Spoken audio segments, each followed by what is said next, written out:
Darren Barker here, former IBF World Middleweight Champion, and this is my 10 rounds for Dan Morley Boxing.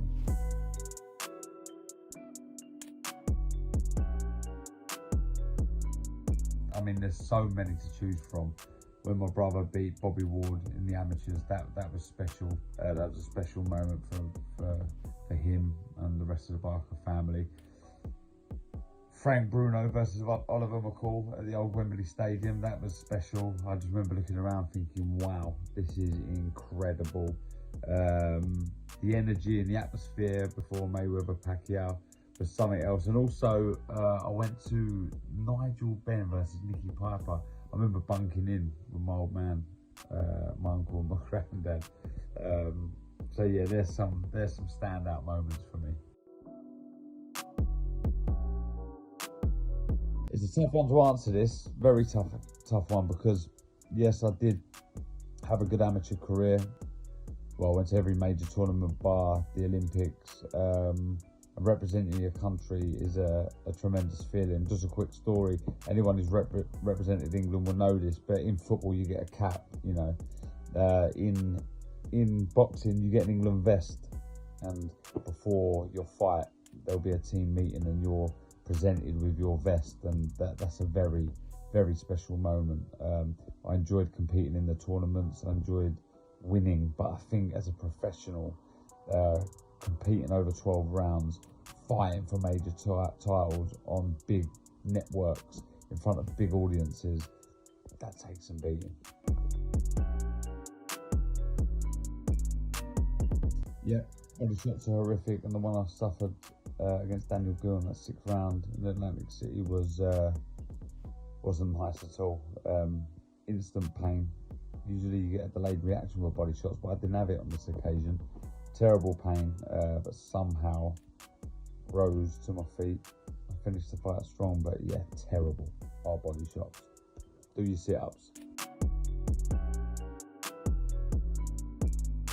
Well, I know Sugar Ray Robinson moved up from welterweight, but Sugar Ray Robinson, arguably my favourite ever fighter, probably the best fighter that has ever lived.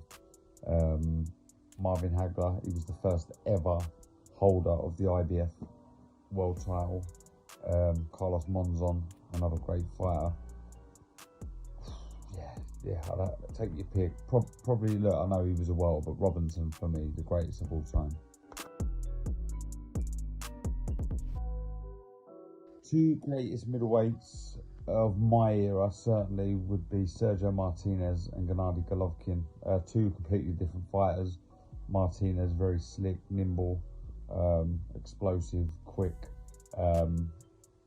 whereas Gennady Golovkin just brutal, huge punching, wrecking ball, and both tremendous fighters and two future Hall of Famers without a shadow of a doubt. Yeah, the injuries I was carrying at the end of my career were a real stress and strain, and it was hard to manage. But I introduced a lot of yoga, a lot of swimming. I did a lot of work on the little rebounders, the little trampolines, to take away any impact, because it was running that was really doing the damage. But yeah, yoga kept me supple and flexible. The pool was a special place for me. I was never really a fan of swimming, but by the end of certainly my last couple of training camps, I became very fond of the pool, and I really started to feel the benefits of working in water. Yeah, big Chelsea fan.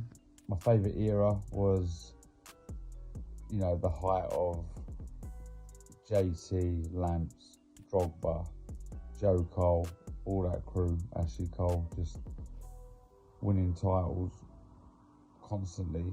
But the standout moment for me was 2012 Munich Champions League final, my 30th birthday, watching us win the European title for the first time, partying with the players afterwards, special. Yeah, still involved in boxing, which is the most important thing for me, but absolutely loving this new chapter of my life, being able to sit ringside, commentating on some epic epic battles week in, week out. I may not be the most articulate man in the world, but when it comes to boxing, I try my best to express what I'm seeing, how I'm feeling towards both fighters, and how I feel they could be performing better. So yeah, just loving the job, and long may it continue.